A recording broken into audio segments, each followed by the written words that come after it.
शन्नो मित्रः शं वरुणः शन्नो भवत्वर्यमा शन्न इन्द्रो बृहस्पतिः शन्नो विष्णुरुक्रमः नमो ब्रह्मणे नमस्ते वायो त्वमेव प्रत्यक्षं ब्रह्मासि त्वमेव प्रत्यक्षं ब्रह्म वदिष्यामि ऋतं वदिष्यामि सत्यं वदिष्यामि तन्मामवतु तद्वक्तारमवतु अवतु माम् अवतु वक्तारम्। ॐ शान्ति शान्ति शान्तिः। श्रुतिस्मृतिपुराणानाम् आलयं करुणालयम् नमामि भगवत्पादम्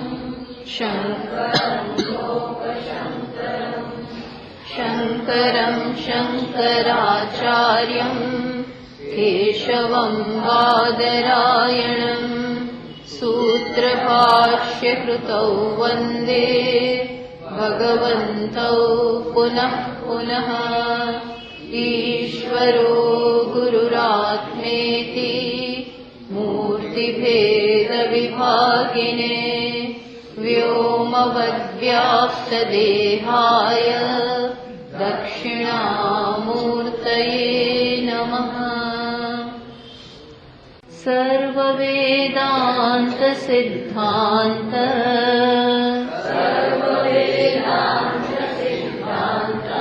गोचरं तमगोचरम्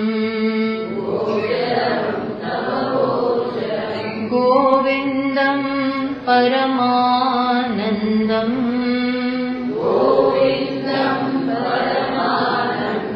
सद्गुरुं प्रणतोऽस्म्यहम्।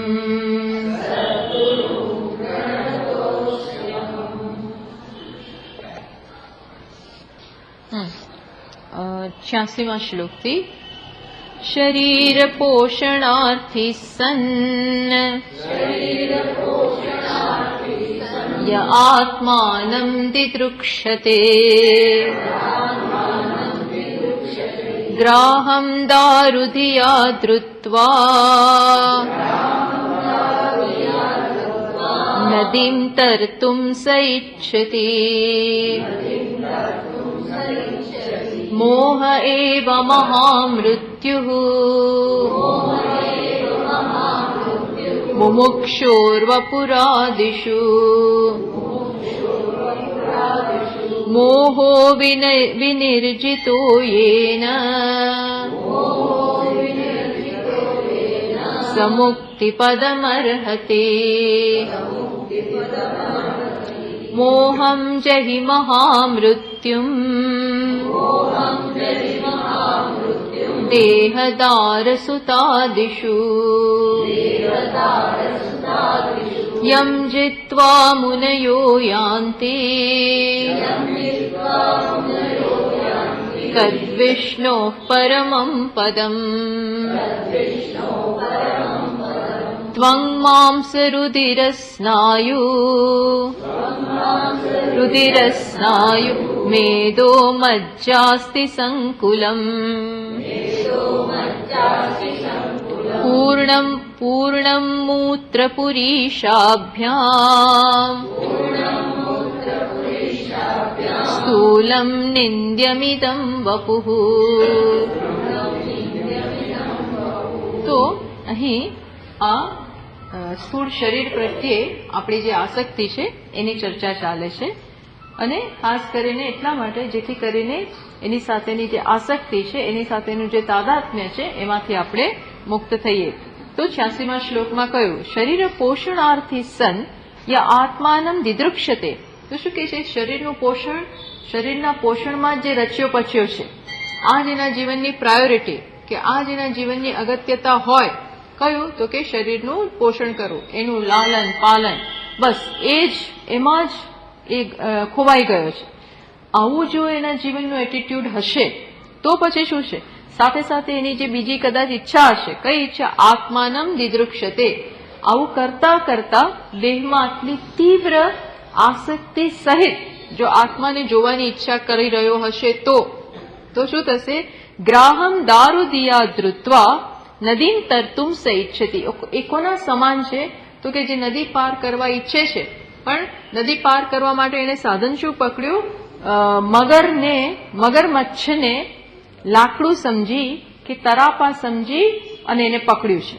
હવે એ મગરમચ્છ એને પાર કરાવી શકે નદી? એ જ એના મૃત્યુનું કારણ બનશે. જેને એને પકડ્યું છે ગેરસમજથી કે આ મને પાર કરાવશે, એ મગરમચ્છ જ એને ડૂબાડવાનો છે. એમ આ વ્યક્તિ આત્માને જોવાની ઈચ્છા કરે છે અને એને પકડ્યું કયું સાધન, દેહ માટેની આસક્તિ, એમાંથી મુક્ત નથી થઈ શકતો અને એને એમ છે કે આ મને પાર કરાવશે. એ શક્ય બનવાનું નથી. મોહ એવ મહામૃત્યુ મુમુક્ષોહો વપુરાદિષુ, મુમુક્ષોહો વપુરાદિષુ મોહ એવ મહામૃત્યુ. મુમુક્ષુ માટે વપુરાદિષુ મોહ, આ વપુ વગેરેમાં, વપુ એટલે કે આ શરીર, પછી સ્ત્રી, પુત્ર, પતિ, આ બધા કુટુંબીજનો અથવા જ્યાં એની આસક્તિ હોય, આ બધા માટે આસક્તિ એટલે શું, બસ એનાથી વધારે જોઈ ના શકે, એમાંથી મુક્ત થઈ ના શકે, એમાં જ એની અગત્યતા એ જુએ. આવું જો તો એ શું છે, એટલા માટે શબ્દ વાપર્યો મોહ. મોહ એટલે જે એને સાચી વસ્તુ જોવા ન દે, વિપરીત ખ્યાલ જન્માવે, સત્ય તો ના જ દેખાડે, પણ જે સત્ય ના હોય એ સત્ય છે એમ માનીને ચાલે. એમ રજ્જુ તો નથી જ દેખાતું, પણ એને સર્પ માની ભાગે છે. એમ આ આત્માને તો નથી સમજતો, પણ આ શરીરને આત્મા માનીને ચાલે છે, અને કહેવાય મોહ.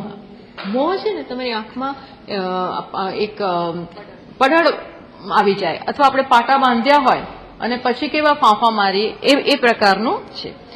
પણ જે મોહમાંથી મુક્ત થઈ જાય છે, મોહ વિનિર્જિતો યેન, જેના દ્વારા મોહ જીતાઈ ગયો છે. આ સામાન્ય વ્યક્તિ નથી, આ તો શું છે, આયર્ન મેન. આના માટે આંતરિક શક્તિ જોઈએ. નાયમાત્મા બલહીનેન લભ્ય, બળ વગરની વ્યક્તિ દ્વારા, આંતરિક બળ વગરની, એ આત્માને પ્રાપ્ત ના કરી શકે. કેમ? કારણ કે મોહ જીતી જ ના શકે. મોહ જીતવો એ બહુ મુશ્કેલ છે, પણ એ જે કરી શકે એને શું થાય, મુક્તિ પદમ અર્હતિ, એ મુક્તિ માટે તૈયાર છે. મુક્તિ પદ માટે હી ડિઝર્વ્સ મુક્તિ.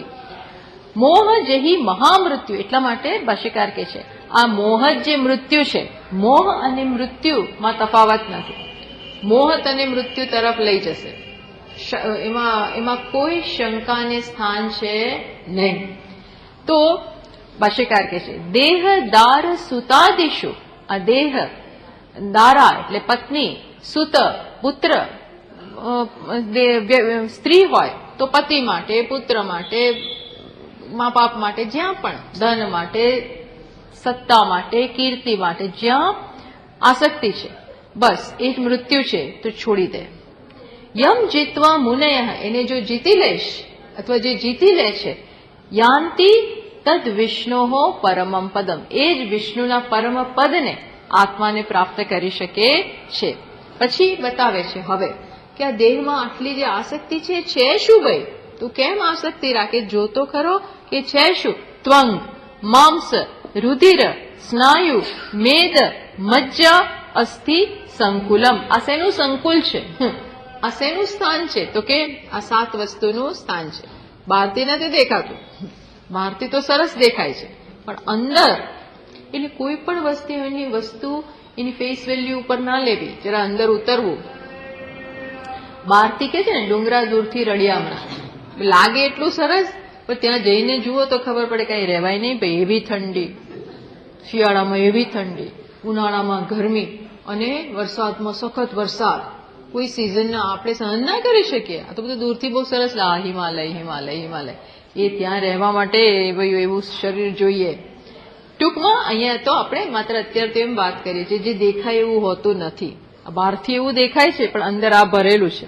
અંદર ભરેલું છે એ જોઈશ ને પ્રતિપક્ષ ભાવના આપણને દેહ પ્રત્યે જે આસક્તિ છે એમાંથી મુક્ત થવા માટે બીજી એક દ્રષ્ટિ પ્રદાન કરે છે કે અંદર આ જે ભરેલું છે એ જો ભાઈ પૂર્ણ મૂત્ર પુરીષાભ્યામ સ્થૂલમ નિંદ્યમિદમ વપુઃ, આમાં અંદર પૂર્ણ મૂત્ર પુરુષ આ બધું ભરેલું છે અને માટે આ દેહ નિંદ્યમ, નિંદાને ખરેખર નિંદા આપણે મતના નથી કે કોઈની નિંદા કરીએ, સાચું જોઈએ ને તો કોઈની નિંદા કરવી જ ના પડે.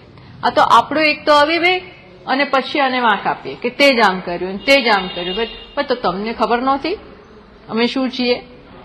શરીર તો જે છે એ છે, તો ઉલટાનો તમે વિવેક રાખો તો સાધન બની જાય, પણ વિવેક નથી રાખતા, એનામાં જે નથી એની અપેક્ષા કરો છો અને પછી એનો બ્લેમ કરો કે તારા લીધે જ હું ફસાયો. તો તમારા લીધે ફસાય એવું છે જ નહીં. હવે હજી આગળ થોડુંક બતાવે છે કે શરીર શું છે, એટલે કે છે 90મો શ્લોક, ત્યાંથી આપણે કરવાનું છે. એવમ તત્ર વૈરાગ્ય ઉત્પત્તયે તમ નિંદિત્વા, વૈરાગ્યની ઉત્પત્તિ માટે એની નિંદા કરી. હવે આગળ જે શરૂ કર્યું હતું આત્મ અનાત્મ વિવેચનમ અનુવર્તયતી, હવે ફરી આત્મ અનાત્મ વિવેક તરફ આગળ વધે છે.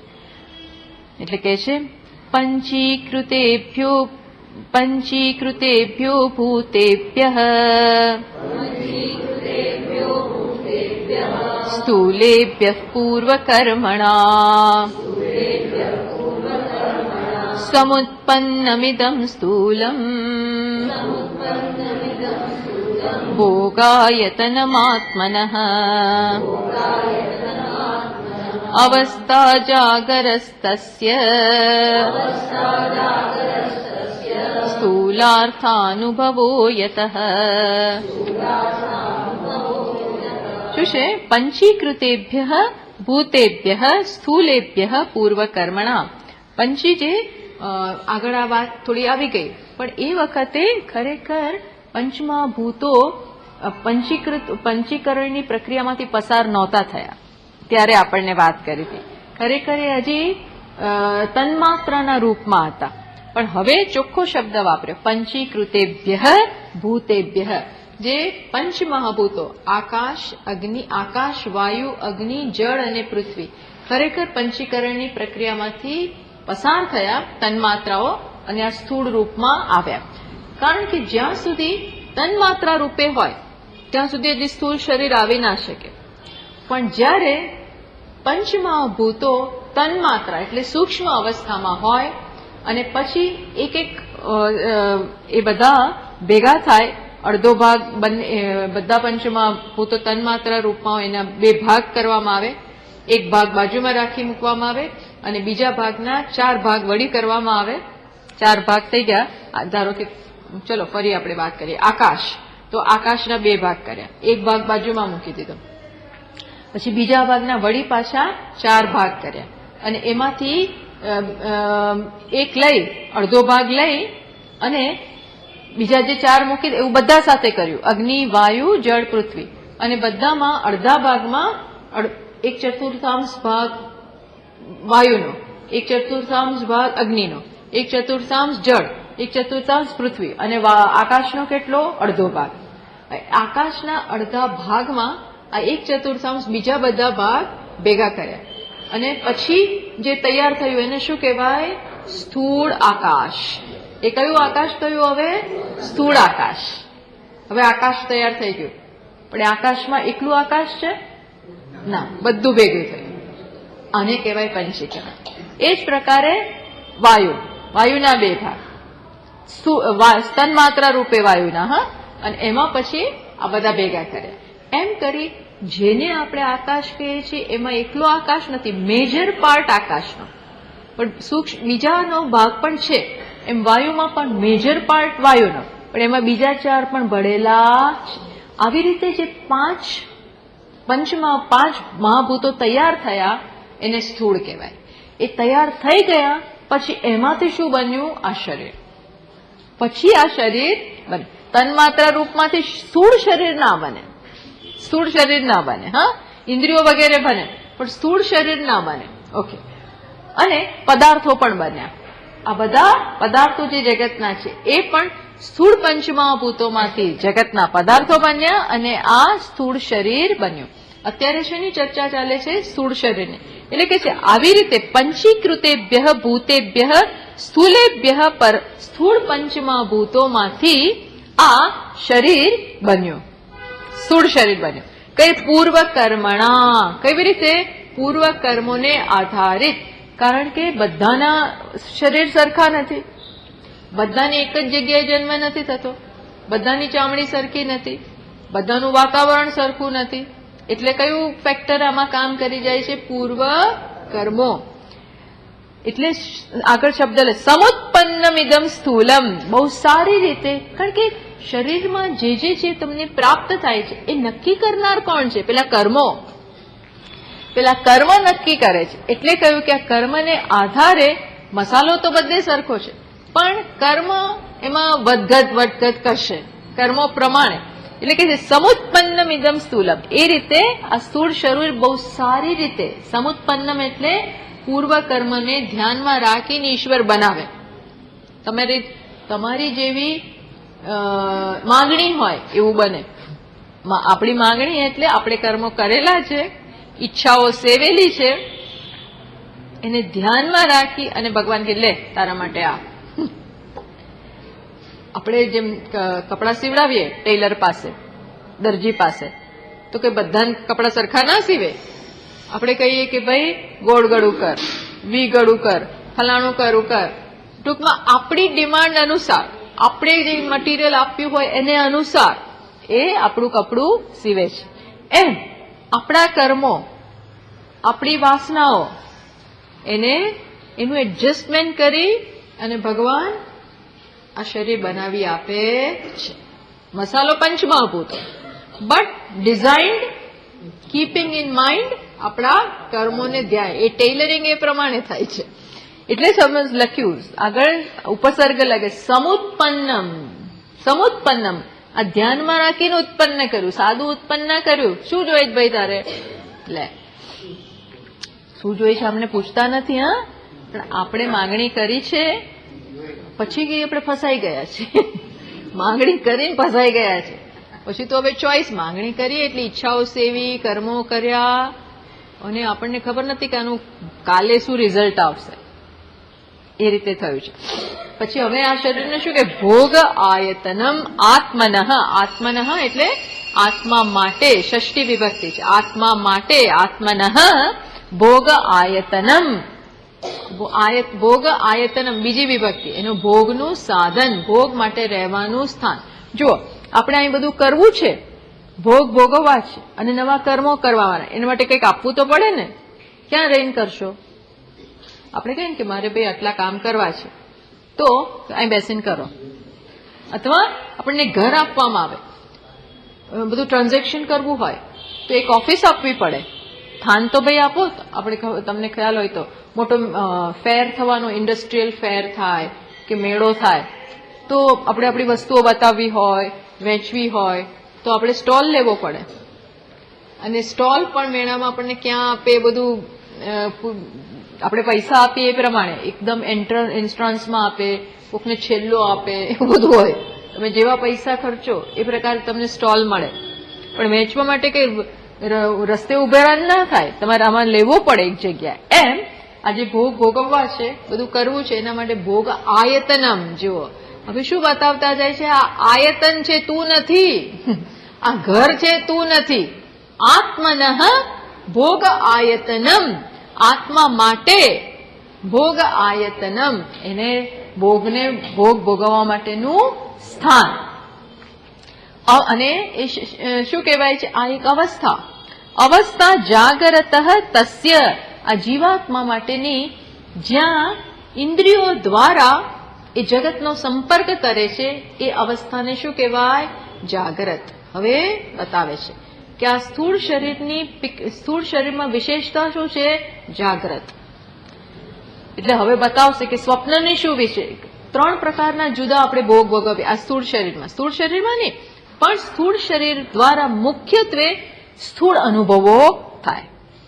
સૂક્ષ્મ શરીર દ્વારા મુખ્યત્વે સૂક્ષ્મ અનુભવો થાય. અને આ બંને જ્યારે ના હોય ત્યારે કયો અનુભવ થાય? સુષુપ્તિનો, એટલે અજ્ઞાનનો. કશું જ ત્યાં ના હોય, મને કઈ ખબર નથી એવું હોય. સુષુપ્તિમાં શું હોય?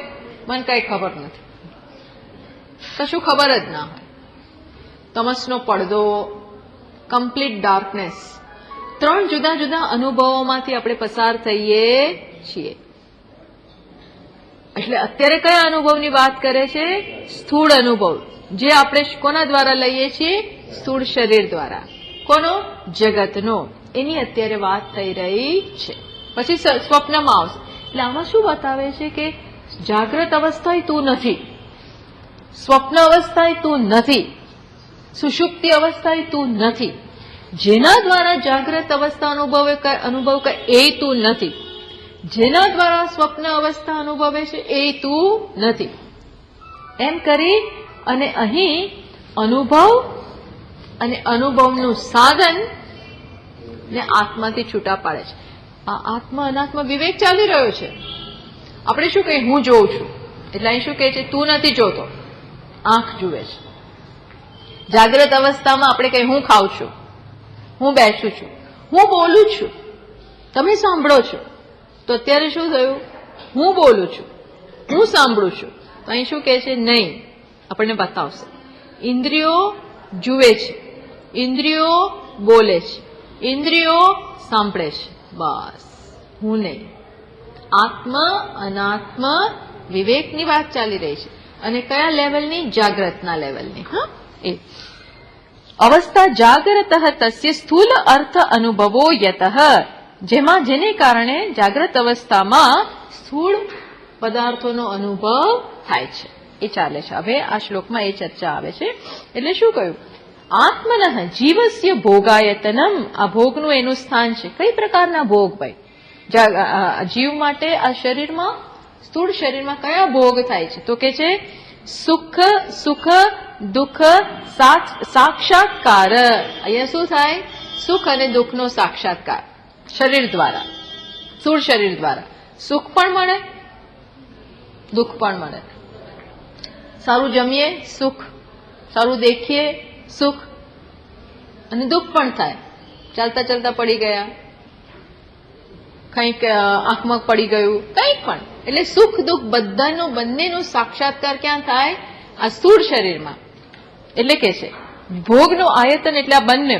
પછી કહ્યું સમુત્પન્નમ અસંકરેણ જાતમ. સમુત્પન્નમ એટલે આમાં કોઈ મિક્સચર નથી. શું છે? જુઓ, તત્ત કર્મ અનુસારેણ કર્મફલ દાતા સર્વજ્ઞ ઈશ્વર. શું કહે છે? અહીં માત્ર પુણ્ય કર્મ હોય તો અહીં ના આવો તમે, તો ક્યાં જવાય? સ્વર્ગમાં. કારણ કે ત્યાં, અહીંયા તો સુખ અને દુઃખ બંનેનો સાક્ષાત્કાર કરવાનો છે. સ્વર્ગમાં માત્ર સુખ, એટલે ત્યાં માત્ર પુણ્ય કર્મ. દુઃખનો જ સાક્ષાત્કાર કરવાનો હોય તો નીચેની યોનિઓમાં. પણ અહીં શું છે? સુખ અને દુઃખ બંને છે, મિશ્ર.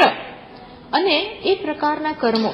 એટલે અત્યારે આજકાલ બ્રહ્મસૂત્રમાં સવારે આ જ ચર્ચા ચાલે છે કે ત્યાં પૂર્વ પક્ષ એવું કહે છે કે માણસ એકવાર ચંદ્રલોક કે એવા લોકમાં જાય પુણ્ય એનો અનુભવ કરવા માટે, પછી એનું બધું પતી ગયું, પછી એ પાછો આવતો નથી, કારણ કે એનું બધા પુણ્યકર્મો ભોગવાઈ ગયા. તો ત્યાં ભાષ્યકાર બતાવે છે કૃત અત્યયે, એણે જે બધું કર્યું, શું કર્યું? જે સારા કર્મો હતા એ પૂરા થયા. જે સારા કર્મો એને ચંદ્રલોકમાં લઈ ગયા કે સ્વર્ગમાં લઈ ગયા, જે માર્ગ દ્વારા ત્યાં રહ્યો થોડા વખત. અને જેવા એ કર્મો બધા નહીં, માત્ર જે કર્મો એને ચંદ્રલોકમાં લઈ જવા માટે જવાબદાર હતા એ કર્મો જ પૂરા થયા. પેલા લોકો કે બધા પૂરા થઈ ગયા. આપણે શું કહીએ? ના, માત્ર એ પૂરા થયા. અને જેવા એ પૂરા થયા કે નીચે આવે છે, કારણ કે હજી બાકી છે. શું બાકી છે? સંચિત કર્મમાં ઘણું. સંચિત કર્મમાં હવે જે બળવત થશે, જે જોરદાર હશે એ હવે વ્યક્ત થશે. વ્યક્ત કયા થાય છે? જે જોરદાર કર્મો હોય. તમે પાપ પણ કરેલા હોય, પુણ્ય પણ કરેલું હોય, ઘણું બધું કરેલું હોય. આપણે તો જન્મથી બધું કરતા આવીએ છીએ, બધું ભેગું થયેલું છે. તો કયું વ્યક્ત થાય? વ્યક્ત કયું થાય? કેટલું બધું છે. તો ત્યાં બીજો એક પૂર્વ પક્ષ એવો ઉભો થયો કે મૃત્યુ વખતે બધું એકી સાથે વ્યક્ત થઈ જાય, એકી સાથે તમારામાં જે બધું એ આમ વ્યક્ત થઈ જાય, જે કર્મો કરેલા હોય, સુખ દુઃખ બધું, અરે પુણ્ય પાપ બધું. તો ભાષ્યકારે બતાવ્યું ના, મૃત્યુ વખતે બધું વ્યક્ત નથી થતું, મૃત્યુ વખતે કશું નથી થતું. પણ મૃત્યુ પતી જાય એટલે કે મૃત્યુ થઈ ગયું પછી એના જે બળવાન કર્મો હોય, બળવાન એ કર્મો વ્યક્ત થાય. ઓછા બળવાન કર્મો હોય એ દબાઈ જાય. બળવાન કર્મો એટલે શું કે જે વ્યક્ત થવા માટે આમ તલપાપડ થતા હોય, જોરદાર કર્મો હોય, ટૂંકમાં જેની આપણે બહુ ઈચ્છાઓ રાખી હોય, તીવ્ર ઈચ્છાઓ વાળા કર્મ હોય, તીવ્રતાથી એની માટે કરેલું હોય. ભગવાન કે સદા તદ ભાવ ભાવિત, જે સતત આખી જિંદગી આપણે જેને જે આપણા માટે અગત્યનું રહ્યું હોય, જે અગત્યનું રહ્યું હોય ને એ, અને જૂના જન્મોમાં પણ જે અગત્યનું રહ્યું હોય એવા બધા ભેગા થાય અને પેલા ઓછા કર્મોને દબાવી દે. હંમેશા મેજોરિટી ફોર્સફુલ હોય એ એને વ્યક્ત થઈ જાય અને એ એનો નવો જન્મ નક્કી કરે. એનો અર્થ નથી બીજા બધા ખલાસ થઈ ગયા, એ બીજા છે. હા, બીજા કર્મો હજી બાકી છે.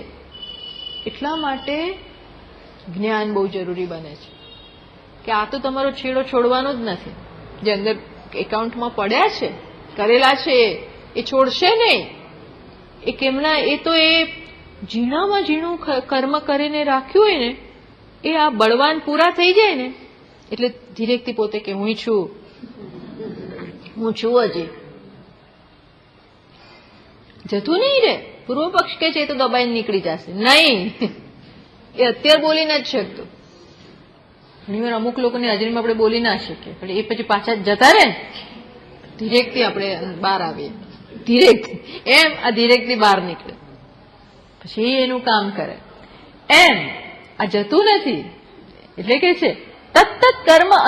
આમાં ભગવાનનો અનુગ્રહ વચ્ચે આવે છે. બોલો, હું કહું કે બળવાન કર્મો, પુણ્ય, આપણામાં બળવાન પાપ પણ હોય, પણ જો ભગવાનનો અનુગ્રહ મળે તો ભગવાન એડજસ્ટમેન્ટ કરે, ભગવાન એડજસ્ટમેન્ટ કરી નાખે. જુઓ, આ શ્રદ્ધાનો વિષય થઈ જાય. એ આમાંથી આપણને કાઢે અને નીચેના ઉપર લઈ આવે. આવું બધું કરી શકે. આપણે ઘણી વાર નથી કરતા. જો કઈક વસ્તુ આવી હોય તો એમાં કાજુ જ અમુક વસ્તુ જ ઉપર હોય, દ્રાક્ષ નીચે જતી રહી હોય તપેલામાં. આપણે મિક્સ ડ્રાયફ્રૂટ બધું કરીએ એટલે આપણે શું કરીએ? આપણે તપેલાના ઉછાડીએ, સુપડાની જેમ આમાં ઉછાડીએ અને બધું પેલું નીચેનું ઉપર લાવે. આવું બધું કરવું કોણ કરી શકે? મને કહો. જે આવું બધું કરી શકવાની શક્તિ ધરાવે છે એ નીચેના બહાર લઈને ઉપર લઈ આવે. એમ ભગવાન આ કરી શકે કે તમારા થોડા પુણ્ય હોય ને એને ઉપર લઈ આવે. જો એને અનુગ્રહ કરવો હોય તો એક ચાન્સ આપે કે આ ઉપર લાવું છું, એને આ તો જોઈએ જ. થોડું જે સારું હોય ને એને ખરાબને પાછળ ધકેલી દે. He can do that. આ શ્રદ્ધાનો વિષય છે. એને પાછળ ધકેલી દે અને તમને મુક્ત થવાનો ચાન્સ આપી દે, થઈ જા થવું હોય તો. કારણ કે આ કર્મની જંજાળમાંથી ત્યારે જ છૂટાશે જ્ઞાન હશે તો. કયું જ્ઞાન? હું અકર્તા છું. એ અકર્તા જ્ઞાન એટલું પાવરફુલ છે કે બધાને એકી સાથે બાળીને ભસ્મ કરી નાખે, બધા જ કર્મો.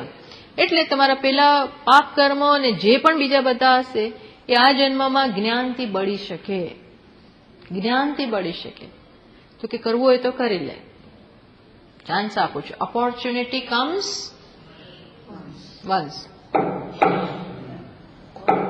નથી ખોલતા કેમ નથી? હું ઓપોર્ચ્યુનિટી છું, હું તક છું. તો કે ના, તું હોય જ ના શકે. કેમ? કારણ કે ઓપોર્ચ્યુનિટી કેટલી વાર આવે? એમ એકવાર આવે છે. ખોલવું હોય તો ખોલ, કરવું હોય તો કરી નાખ. એમ છે આ. એટલે કે છે ફલદા. જો એટલે લખ્યું તત્ત કર્મ અનુસારણ કર્મ ફલ દાતા. કર્મના ફળનો દાતા એ છે ભાઈ. કર્મ આપણા, પણ ફળ એ આપે છે. પાવર તો એમની પાસે જ છે. ભલે સર પાછા એ કેવા છે સર્વજ્ઞ. કેમ કરવું આ બધું? એ કે આ એ કે બધા નિયમોનું પાલન ના કરે તો ચાલે એમને. એ હા એ પાવર એમના હાથમાં છે. સર્વજ્ઞ ઈશ્વર, ઈશ્વર છે, શાસક છે. તત્ત શરીરમ તસ્મૈ તસ્મૈ દદાતી શંકર શંકાયા ન અવસર. અચ્છા, પછી આગળ કયું? તસ્ય વ્યહામ તસ્ય સ્થૂલ દેહસ્ય અવસ્થા અસહ. જાગ્રત અવસ્થાનું સમજાવે છે. ઇન્દ્રિયૈ અર્થોપલબ્ધિ જાગ્રત. આ બહુ પ્રખ્યાત જાગ્રત અવસ્થા માટેની વ્યાખ્યા છે. શું? ઇન્દ્રિયૈ અર્થોપલબ્ધિ જાગરિતમ. ઇન્દ્રિયો દ્વારા, અર્થ એટલે પદાર્થો, ઇન્દ્રિયો દ્વારા. કઈ કઈ ઇન્દ્રિયો? આપણી ચક્ષુરેન્દ્રિય, શ્રવણેન્દ્રિય, ઘ્રાણેન્દ્રિય, રસનેન્દ્રિય, આ બધી ઇન્દ્રિયો દ્વારા, કર્મેન્દ્રિયો અને જ્ઞાનેન્દ્રિયો દ્વારા. જો કર્મ, ચક્ષુથી હું આને જોઉં અને હાથથી આને પકડું. ચક્ષુ જ્ઞાનેન્દ્રિય અને હાથ કેવી? કર્મેન્દ્રિય. બંને કામ આવી. આ અર્થ માટે થઈ, આ પદાર્થ માટે થઈ, આ બંને ઇન્દ્રિય કામ આવે. આ આને જોવે અને આને આ પકડે. પેલું જોવે અને ચક્ષુ સ્કૂટરને જોવે અને પગ સ્કૂટર સુધી જાય. લાઈક ધેટ, એવી રીતે જાગ્રતમાં આ જ ચાલે છે. જ્ઞાનેન્દ્રિયો અને કર્મેન્દ્રિયો અને પદાર્થો સાથેનું વ્યવહાર. ધીસ ઇઝ ગોઈંગ ઓન સતત. આને શું કહેવાય? જાગ્રત. એટલે ઇન્દ્રિયો ફંક્શનમાં આવે ક્યારે? મુખ્યત્વે જ્ઞાનેન્દ્રિયો અને કર્મેન્દ્રિયો નું મુખ્ય પાવરફુલ કામ ક્યાં છે? જાગ્રતમાં. સ્વપ્નમાં દે હેવ નો પ્લેસ. સ્વપ્નમાં આ ચક્ષુ કામ આવે? આ પગ કામ આવે? કશું જ નહીં. ત્યાં જુદો ઇન્દ્રિય, ત્યાં જુદી ચક્ષુ. એટલે આ ઇન્દ્રિયો ક્યારે કામ આવે છે? જાગ્રતમાં. સુષુપ્તિમાં કામ નથી આવતી. સુષુપ્તિમાં આપણને માખી બેઠી હોય તો કઈ ખબર નથી અને આપણે આમ કરતા નથી. જાગી જઈએ તો આમ કરીએ. એટલે આ ઇન્દ્રિયોનો કાર્યક્ષમતા ક્યારે છે? જાગ્રત. એટલે એને જાગ્રત કહે છે. આ એક અવસ્થા, ત્યાં આમનાથી જે અનુભવ થાય એને કહેવાય જાગ્રત. આવો અનુભવ નો એક પ્રકાર છે. આત્માને જે એક પ્રકારનો અનુભવ જોઈએ છે જગતનો, સ્થૂળ વસ્તુઓનો, કે આ જગતમાં જે છે એના માટે કોણ જોઈએ? ઇન્દ્રિયો. ત્યારે મન છે પણ પાવરફુલ ઇન્દ્રિયો છે. સ્વપ્નમાં માત્ર મન, ત્યાં ઇન્દ્રિયોને પ્રવેશ નથી. જાગ્રતમાં ઇન્દ્રિયો પણ ખરી અને મન પણ ખરું. મન ખરું પણ જેમ સૂક્ષ્મ અનુભવોમાં જશું એટલે આ સ્થૂળ ઇન્દ્રિયોને કાઢતા જઈશું. સ્થૂળતા, જેમ સૂક્ષ્મ અનુભવ જોઈએ એમ સ્થૂળ સાધનો ઘટતા જાય. એટલે સ્થૂલ અર્થ અનુભવો યતઃ, શરીર દ્વારા સ્થૂળ અનુભવ આ જીવ લઈ રહ્યો છે. કારણ કે એને સ્થૂળ અનુભવો અનુભવવા હતા. તો આ ઓફિસમાં જાઓ, બીજા અનુભવો લેવા હોય તો બીજી ઓફિસમાં જાઓ. એમ જેવો અનુભવ એવું સાધન લેવું પડે. શું તમારે અનુભવવું છે એવું સાધન લેવું પડે. એ છે ને, હવે મારા ત્યાં નહીં ખવાય. ઘણી વાર ચીકી બને, ચીકી બનાવી હોય, તલની ચીકી ને સિંગની ચીકી ને આવી બધી ચીકીઓ. ઘણી ચીકી તો પેલી સાકરવાળી, શું કહેવાય, ખાંડની ચાસણી, ખાંડની ચાસણી એવી કડક કડક હોય, આમ તૂટે નહીં. તો પછી આપણે કોઈને મોટાઓને ખાવા, બહુ એકદમ સિનિયર હોય 80-85 વર્ષ, એને મારથી આ ના ખવાય. મારાથી આ તૂટે નહીં. કેમ? સાધન છે નહીં. સાધન ના હોય તો તમે અનુભવી, અન્ડરસ્ટેન્ડ. જો સાધન ના હોય તો અનુભવી શકીએ નહીં. એટલે જગતને અનુભવવું હોય, એના સ્થૂળ પદાર્થોને અનુભવવા હોય તો શું જોઈએ? સ્થૂળ શરીર જોઈએ. એટલે ઇન્દ્રિયોને એ બધું જોઈએ. ઓકે, હવે હજી આગળ કે છે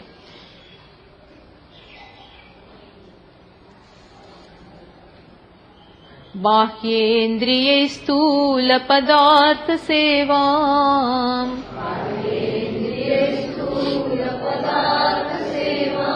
સ્રચ્છંદનસ્ત્રાદિ વિચિત્ર રૂપા करोति जीव स्वयमेतदात्मना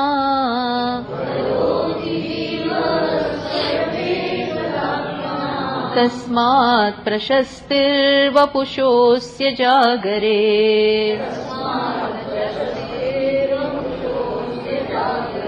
जागरे वपुषोऽस्य प्रशस्तिः જાગ્રત અવસ્થામાં જાગરે એટલે સપ્તમી છે. જાગ્રત અવસ્થામાં કોની પ્રશસ્તિ છે, કોની પ્રમુખતા, કોની અગત્યતા છે? તો કે આ શરીરની, સ્થૂળ શરીરની અને ઇન્દ્રિયોની અગત્યતા કે એનો રોલ ક્યાં આવે છે? જાગ્રત અવસ્થા.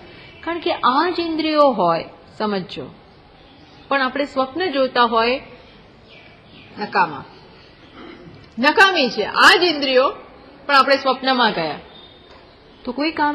સ્વપ્નમાં એવું શક્ય છે કે આપણે આંધળા હોઈએ, જાગ્રતમાં આપણે જોનાર હોઈએ, પણ સ્વપ્નમાં ના હોય. કેમ? આ છે આંખ તોય ત્યાં કામ આવતી નથી. C, understand? આ બધું હોય પણ આપણને સ્વપ્નમાં કામ ના આવે. કેવું છે? આપણે જમી કરીને સૂતા હોઈએ અને ત્યાં સ્વપ્નમાં ભૂખ લાગે તો આ પેટમાં જ પડ્યું છે, પેટમાં જ શીરો પૂરી દબાવીને ખાધા છે, એ બધું અંદર હજી તો પચ્યું નથી. આપણે તો જમ્યા ને સીધા જ જઈને સુઈ ગયા, એટલે એમનું એમ છે ઇન્ટેક્ટ. તોય એવી ભૂખ લાગે, કશું કામ ના આવે. કશું કામ આવે છે? અને ત્યાં આપણે ફાંફા મારીએ, ભૂખ લાગે, ચલો બનાવો. રસોડામાં જઈને સ્વપ્નમાં રસોડામાં જઈ અને શીરો બનાવીએ અને ખાઈએ. આ શીરો ત્યાં કામ ના આવે. એટલે જાગ્રતમાં પ્રશસ્તિ કોની છે? સ્થૂળ શરીર અને ઇન્દ્રિયોની. સ્વપ્નમાં નહીં. પછી સ્વપ્નમાં આપણે કહીએ તો તારું ત્યાં ચાલ, અહીં નહીં, તે તારા ઘરે, તું હોય તો તારા ઘરે, અહીં નહીં. એમ આ ઇન્દ્રિયોને બધાને જાગ્રતમાં રાજા, પછી કશું જ નહીં, પછી આનો કોઈ પ્લે નથી. આ માંડુક્યમાં આ ચર્ચા કરે છે કે જેને પકડીને બેઠા છે એની બીજી જ અવસ્થામાં કોઈ કામ નથી અને ત્રીજી અવસ્થામાં એનું કોઈ કામ નથી. આ એક અવસ્થામાં જે છે બીજામાં એન્ટર ના થવા દે. જાગ્રતમાં સ્વપ્ન બહાર અને સ્વપ્નમાં જાગ્રત બહાર, અને આ બંને સુષુપ્તિમાં બહાર. નો એન્ટ્રી નું બોર્ડ લાગી જ જાય, તરત નો એન્ટ્રી, કોઈ ઘૂસવાય ના દે. વિચારજો. અને આ એકેયને આત્મામાં એન્ટ્રી નથી, અને આમ બધામાં આત્માની બધામાં એન્ટ્રી. આત્મા વગર આ કશું શક્ય ના બને. જાગ્રત શક્ય ના બને, સ્વપ્ન શક્ય ના બને, સુષુપ્તિ શક્ય ના બને. પણ આત્મા ખરેખર આમાં કશામાં છે નહીં, અને છે ખરું, પણ પેલા કોઈ તો આત્મામાં નથી જ.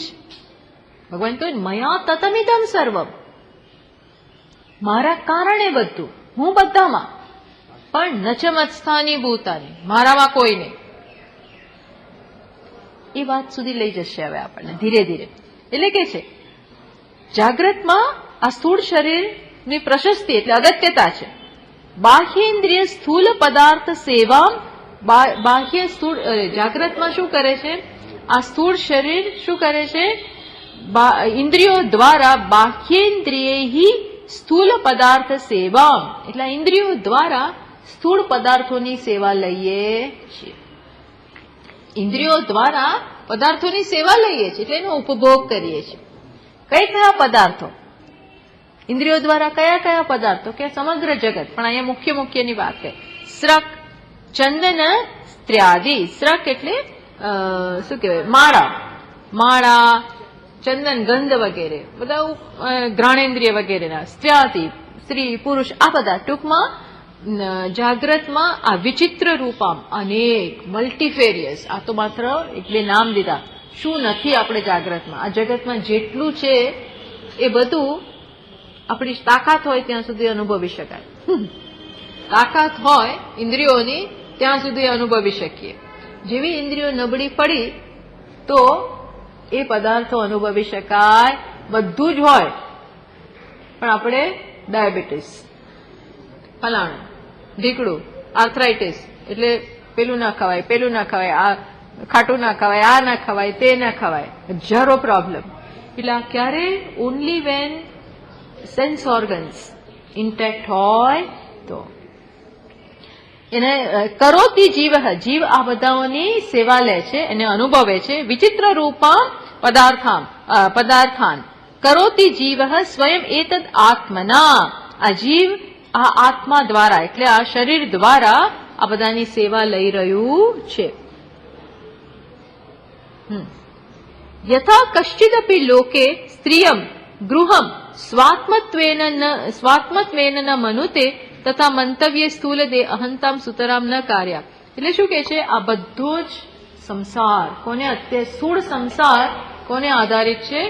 માત્ર ને માત્ર સ્થૂળ શરીરને આધારિત છે. એટલે એ કહે છે 92મા શ્લોકમાં, સર્વોપી બાહ્ય સંસારઃ પુરુષસ્ય યદાશ્રયઃ વિદ્ધિ દેહમિદં સ્થૂલમ ગૃહવદ ગૃહમેધિનઃ. શું કે સર્વોપી બાહ્ય સંસારઃ, સમગ્ર બહારનો સંસાર. બહારનો સંસાર એટલે શું? આપણને બતાવશે જન્મ, જરા, મરણ, આ બધો સંસાર. આ બધો જ બહારનો જે સંસાર છે, પુરુષનો જન્મ એ પણ સંસાર થયો. સંસાર એટલે જેમાંથી હવે આપણે પસાર થવાનું છે. આખું બધું શરૂ થઈ જાય જન્મથી. પણ જન્મ્યું કોણ? સ્થૂળ શરીર આવ્યું, આત્મા નથી જન્મ્યો. આ પેકેટ આવ્યું છે. એટલે કે છે સર્વોપી બાહ્ય પુરુષસ્ય, પુરુષનો આ જીવાત્માનો જે બધો બહારનો સંસાર છે, યદ આશ્રય, એ કોને આશ્રિત છે? સ્થૂળ શરીરને. યદ આશ્રય, જેને આશ્રિત છે. સ્થૂળ શરીર જ ના હોય તો તમે જરા વિચાર કરજો કે આ સ્થૂળ શરીર ના હોય તો આપણો માતા સાથેનો સંબંધ, પિતાના સાથેનો સંબંધ, આપણા ભાઈ બહેન જેને કહીએ છીએ શું છે? આ શરીરને કારણે આપણે એને સાથે જોડાયેલા છે. પછી કોણ? આ શરીર ના હોય તો આપણો એમની સાથેનો સંબંધ છે. બીકોઝ કે એમના શરીરમાંથી આ શરીર આવ્યું છે અને એમનામાંથી બીજું ભાઈનું શરીર આવ્યું છે, એટલે આ બંને કનેક્ટેડ. પણ આત્માને શું છે? વિચારજો જરા. એટલે કે છે યદ આશ્રય પુરુષસ્ય સર્વોપી બાહ્ય સંસાર, જેને આશ્રિત છે આ બધો સંસાર, એને તું જાણ. વિત્તિ દેહમ ઇદમ સ્થૂલમ. ઇદમ સ્થૂલમ, આ જે સ્થૂળ શરીર છે એને તું, એટલે આ શરીરને તું સ્થૂળ શરીર જાણજે. કોની જેવું જાણજે? ગૃહવદ ગૃહમેધિનઃ. જેમ ઘરનો માલિક હોય એના માટે જે પ્રકારે ઘર છે, એ જ પ્રકારે આ જીવાત્મા માટે આ શરીર છે. એમ કરીને આપણને બતાવ્યું કે જેમ માલિક માટે એનું ઘર, એમ જીવાત્મા માટે આ શરીર. પણ સ્વામીજી, ઘર તો અગત્યનું જ છે ને આપણા માટે. અગત્યનું ખરું, પણ ક્યાં સુધી? જ્યાં સુધી આપણે અંદર રહીએ છીએ, રહેવા માંગીએ છીએ, ત્યાં રહેવા માંગીએ. કડીએ તો કડીએ મૂકે. આ શરીર, આ ઘરમાંથી તો આપણને કોઈ કાઢી નથી શકતું હતું, પણ આ શરીરમાંથી તો એ ભગવાન ઈચ્છે ત્યારે કાઢી જ મૂકે છે. એ ફટાક કરતો જરાક વૈરાગ્ય માટે થોડો આપણે વિચાર કરીએ ને તો કોઈ પૂછવાય રોકાતું નથી કે તને તારું લવ કે ન લવ. ભગવાનને જ્યારે લેવું હોય છે ત્યારે ફટાક કરતું આ શરીર લઈ લેતા હોય છે અને એમાં જે કરવું હોય એ જ કરતા હોય છે. આપણને કોઈને તાવ બાવ જોઈતો નથી હોતો, કોઈ રોગ બોગ જોઈતો હોતો નથી, પણ આવી જ જાય. કરવું એમને જે કરવું હોય, મીન્સ કે જે કર્મ અનુસાર. અને આ શરીરની સાથેને કારણે આ બધા સંબંધો છે, જે સંબંધોને આપણે વળગીને બેઠા છીએ ને. મા ને બાપ ને ભાઈ ને બહેન ને, ભાઈનો દીકરો ને બહેનનો દીકરો ને પૌત્ર ને પુત્રી. આપણે તો એટલું બધું લાંબુ બધું ચાલે હોય જ. પણ કોને કારણે? આ ગયું કે કયો સંબંધ? નો સંબંધ, કોઈ સંબંધ જ નથી. અરે બીજી મિનિટે નથી હોતો. આપણને તો ખબર નથી ગયા પછી ક્યાં સુધી આ જોતો હશે, આ બધું ક્યાં સુધી આ બધાની સામે જોતો હશે, વી ડુ નોટ નો. પણ જે જોઈએ છીએ એ પ્રકારે તો કશું રહેતું જ નથી. ઘર છોડ્યું એ છોડ્યું એમ એવું છે. એને તું સ્થૂળ શરીર જાણ. ગૃહવદ અત્યંત ભિન્નત્વેન જ્ઞેય અહંતા ન યુક્તા. અહીંયા તો કહેવા તાત્પર્ય માત્ર આટલું જ કહેવા માંગે છે કે ગૃહમેદિન ગૃહસ્થ આશ્રમિણ કુટુંબિન, આ ગૃહનો માલિક હોય એના માટે એનું આ સદન જે પ્રકારનું હોય એમાં જીવાત્મા માટે આ સદન છે રહેવા માટે. બસ આટલું આપણે મનમાં રાખવાનું કે આપણને રહેવા માટે આ એક ઘર આપ્યું છે. 15 દિવસ માટે આમ જેમ ક્યાંક ગયા હોય ને તો રૂમ આપ્યો હોય. આપણે શિબિરમાં જઈએ, આપણને એક રૂમ આપે, ત્યાં બહુ સારી રીતે રહીએ, સાફ કરીએ, બધું કરીએ, પણ 16મે દિવસે તાળું મારીને લે ભાઈ તારી ચાવી, નીકળી જાય. એવો સંબંધ રાખવાનો હોય ત્યાં સુધી બરોબર ઉપયોગ કરીએ અને પછી ગુડ બાય, ટાટા. આ ઓબ્જેક્ટિવિટી. અને શું કહેવાય? ઓબ્જેક્ટિવિટી. ઓબ્જેક્ટિવિટીને આપણે શું કહીએ? તટસ્થતા. તટસ્થતા જોઈએ. આપણે શું બની જાય છે? બહુ સબ્જેક્ટિવ બની જાય છે.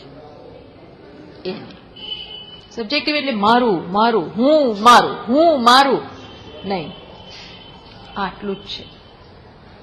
ક્યાં બાઉન્ડ્રી ડ્રો કરવી ને, ક્યાં બસ બાઉન્ડ્રી ડ્રો કરતા આવડવી જોઈએ. લક્ષ્મણ રેખા આટલું, આનાથી વધારે હું આગળ નહીં વધું. તો આપણો સંબંધ બહુ સ્પષ્ટ રહે. અને નહીતર આપણે આમાં ને આમાં પડી જાય. હવે તો આમ ના થાય ને પેલું ના થાય ને ઢીકડું ના થાય ને પૂછડું ના થાય, એટલું આને ચડાવી બળાવીને પોસલાવીને એ કરીએ. એની ના નથી, પણ તમે કોને પકડીને બેઠા છો? તો જવાનું જ છે. ગમે તે કરશો જશે જ. તો ઇન્ટેલિજન્ટ બની અને એની મર્યાદા ને ઘોડીને પી જવાની. એટલે એ તો જે છે મારે જે કરવું હશે હું કરીશ. આપણો હાથ ઉપર રાખવાનો. એટલે એ વસ્તુ અહીંયા બતાવે છે કે જન્મ, જરા, મરણ, સ્થૌલ્યાદિ. આપણા શરીર સાથે ને જો સંસાર બે પ્રકારનો સંસાર છે. સંસાર દ્વિવિધ, બાહ્ય આંતરશ્ચ. એક બહારનો સંસાર અને એક અંદરનો સંસાર. અહીંયા માત્ર બહારના સંસારની વાત કરે, કારણ કે સૂક્ષ્મ શરીરની વાત પછી આવે છે, મનની અંતઃકરણની વાત પછી આવશે. અત્યારે તો સ્થૂળ શરીરની વાત થાય છે, એટલે આપણો બહારનો જે સંસાર છે એની વાત કરે છે. એટલે આ બહારનો સંસાર એટલે શું? તો કે છે જન્મ, જરા, મરણ, સ્થૌલ્યાદિ. આ શરીરનું વધવું, ઘટવું, જન્મ, મૃત્યુ, જરા, વ્યાધિ, આ બધો બહારનો સંસાર છે. આંતરિક સંસાર કયો? તો કે સુખ, દુઃખ, કર્તૃત્વ, ભોક્તૃત્વ. આ શરીરને કારણે સુખ થાય, દુઃખ થાય, એ કરે ને હું મારી જાતને કરતા માનું, એ ભોગવે ને મારી જાતને ભોગતા માનું. આ બધો અંતરનો સંસાર થયો, આંતરિક સંસાર, આંતર સંસાર. અને બહારનો સંસાર કયો? જન્મીએ, મરીએ, એવું આ બધું થયા કરે. એને ત્યાં જ થવા દઈએ, મનને એની સાથે જોડીએ નહીં. આપણે શું કરીએ છીએ? આજે અહીંયા થાય છે એની સાથે આપણે જોડાઈ જાય. મને થયું, મારો જન્મ, મારું મૃત્યુ, મને રોગ, તો કે ના, શરીરને રોગ. એટલે મહાત્માઓનો એટીટ્યુડ તમે જોજો કેવું હોય છે. તરત જ તો થાય જ ને ભાઈ, કે તો શરીર છે, થવાનું જ છે.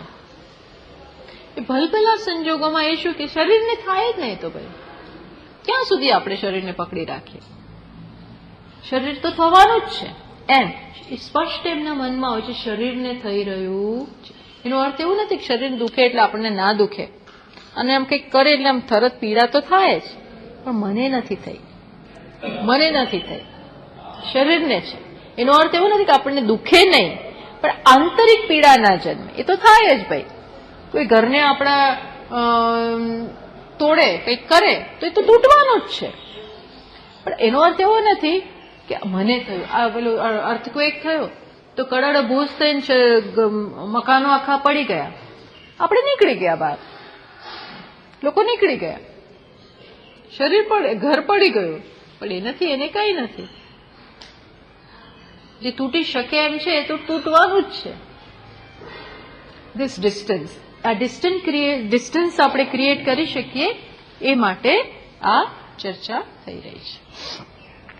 ચલો આજે અહીં જ પૂરું કરવું, મારે જરા કામ છે.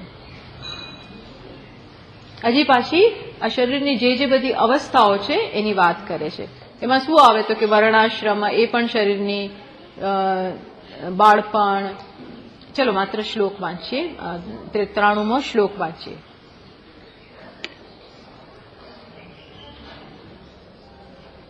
સ્થૂલસ્ય સંભવ જરા, ના એ નહીં, ના એમ નહીં, હું એનો ટ્યુન જોતી હતી. स्थूलस्य संभव जरा मरणानि धर्माः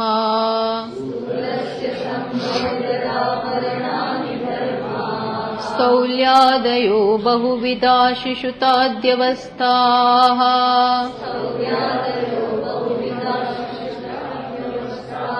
वर्णाश्रमादिनियमा बहुधा मया स्युः श्रमादिनियमा बहुधा मया स्युः पूजावमान बहुमान मुखा विशेषाः.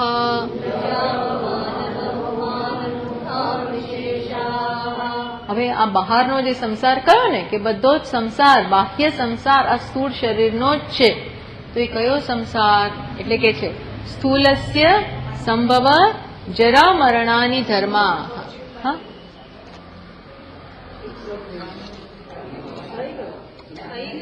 હા 93 થઈ ગયું.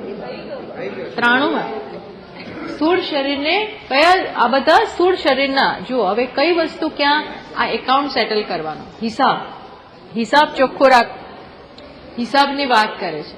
તો આપણને બતાવે શું શું સ્થૂળ શરીરમાં થાય છે. સંભવ એટલે જન્મ, જરા, મરણ. આ જે ધર્મો છે એ કોના છે? સ્થૂળ શરીરના.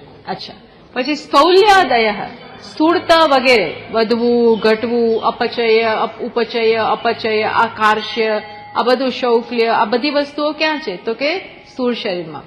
બહુવિધા, સ્થૌલ્યાદય બહુવિધા, આ બધું જ સ્થૂળતા, વધવું, ઘટવું, કૃશ થઈ જવું, આ બધું ત્યાં છે.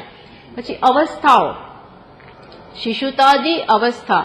શિશુતા એટલે કુમાર અવસ્થા, બાળપણ અવસ્થા, યૌવન છે, પ્રૌઢ છે, વૃદ્ધાવસ્થા, આ બધી અવસ્થાઓ. પછી વર્ણાશ્રમ, વર્ણ ને આશ્રમ. વર્ણ એટલે બ્રાહ્મણ, વૈશ્ય, ક્ષત્રિય, શૂદ્ર, અને આશ્રમ એટલે બ્રહ્મચર્ય, ગૃહસ્થ, વાનપ્રસ્થ, સંન્યાસ. આ બધા શરીરના. જુઓ, આશ્રમો એ આત્માના નહીં, વર્ણ પણ આત્માના નહીં. આ આપણે બહુ મગજમાં બહુ ક્લિયર રાખવાનું. વર્ણાશ્રમાદિ. પછી નિયમા એટલે ચિત્તનો ધર્મ, પૂર્ણનો ધર્મ, આ બધા જ ધર્મ, એ પણ આપણે આવતા વખતે ચર્ચા કરીએ. બહુધામયાહ સ્યુઃ, આ બધામાં શું છે? બહુધા આમયાહ, આ બધામાં શું છે? આમય એટલે રોગ વગેરે, આ બધા આમય. જ્વર એટલે તાવ આવે, માથું દુખે, હાથ દુખે, પગ દુખે, કમર દુખે, આ બધું જ, આ બધામાં બધું થવાનું. પૂજા શું થાય? આ શરીરની પૂજા થાય, એનું અપમાન પણ થાય, બહુમાન પણ થાય, આ બધું થાય છે. ક્યાં થાય છે? અર્થાત સ્થૂળ શરીરના ધર્મોની વાત કરે છે. શેના માટે? આ એના ધર્મ છે, આત્માના ધર્મ નહીં. શરીરને કોઈ હાર પહેરાવે, મને નથી પહેરાવે. શરીરનું કોઈ અપમાન કરે, મને મારું અપમાન નથી થયું. હાર પહેરાવે તોય શરીરનું માન, અને પથ્થર નાખે તોય શરીરનું અપમાન. એટલે કયું ક્યાં, કયું ક્યારેક કંઈક થાય ને, મને નહીં, જા ભાઈ તને. આ હિસાબમાં આ આપણે આત્મ અનાત્મ વિવેક, આ જુદા શબ્દોમાં આત્મ અનાત્મ વિવેક. એટલે આ એટલા માટે બતાવે છે કે આપણને ખબર પડે કે કેવો આત્મા આ બધાથી અસ્પૃષ્ટ, એને કોઈ લેવા દેવા જ નથી. અસંગ કે છે ને, અસંગો હિ અયમ પુરુષ. અસંગ છે. અસંગ એટલે શું? આમ છૂટો રહે બધાથી? નહીં. અસંગ એટલે આવું બધું થતું હોય ત્યારે મનનું એક કોર્નરમાં આ આપણે ચાલતું હોય, ત્યાં ત્યાં ત્યાં ત્યાં, મને નહીં. આ કોન્સ્ટન્ટ એક્સરસાઇઝ કરવાનું, કાઢતા જવાનું. અને જ વિવેક. આને વિવેક કહેવાય. આપણે સતત મનમાં મને નથી એ સ્વસ્થતા હોય ને તો જ કરી શકીએ. જો ખોવાઈ જાય ને તો બધું માન લઈ લઈએ પછી આપણને આ તો ફૂલાઈ જઈએ, એકદમ ફૂલાઈ જઈએ તો કે એની એ મિનિટે કાઢી નાખવાનું. આપણે કે હિસાબ પછી નહીં, પછી ભૂલાઈ જવાય ને આમ થાય ને તેમ તેને તરત પતાવો. તો સતત મનમાં કરતા રહેવાનું. હા, સતત વેદાંત આ જ છે. વેદાંત એટલે કોન્સ્ટન્ટ આત્મા અનાત્મ વિવેક, કોન્સ્ટન્ટ. આવતા વખતે આ જોઈએ. ઓમ પૂર્ણમદ પૂર્ણમિદં પૂર્ણાત પૂર્ણમુદચ્યતે પૂર્ણસ્ય પૂર્ણમાદાય પૂર્ણમેવાવશિષ્યતે. ઓમ શાંતિ શાંતિ શાંતિ. શંકરં શંકરાચાર્યં કેશવં બાદરાયણં सूत्रभाष्यकृतौ वन्दे भगवन्तौ पुनः पुनः. ईश्वरो गुरुरात्मेति मूर्तिभेदविभागिने व्योमवद्व्याप्तदेहाय दक्षिणामूर्तये नमः. ॐ शान्ति शान्ति शान्तिः. हरिः ॐ. श्री गुरुभ्यो नमः. हरिः ॐ.